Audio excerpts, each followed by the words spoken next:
popular regional park in Metro Vancouver now has its Indigenous name restored. The original name for Belcarra Regional Park here on the Burrard Inlet is Temtemíxwten, or the biggest place for all the people. I'm feeling our ancestors here today.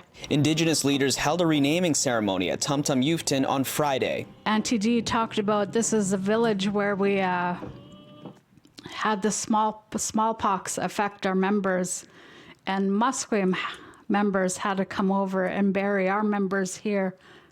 We're on our ancestors here. These renaming processes can really introduce us to the fact that, specifically the Tsleil-Waututh in this case, are important to the area, important to the land, still here, and the land and spaces are still important to the community. Jerry Lawson's Celtic name is Malagus.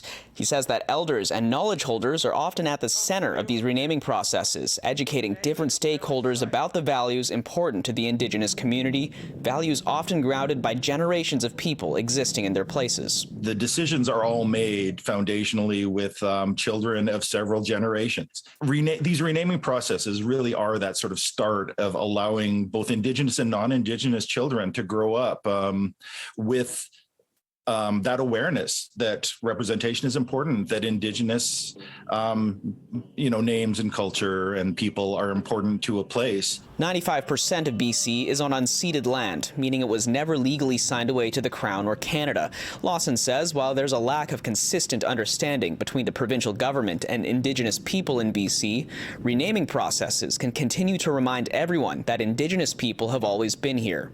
There are things that we may not have the groundwork to really solve right now. And we've taken several generations to get to the point we're at. So I'm not worried about taking a few generations to get to a better place. And I think education and awareness is a huge part of that. The signs at the regional park will be changed in the next few months to reflect the new name. In Belcarra, Kier Junos, City News.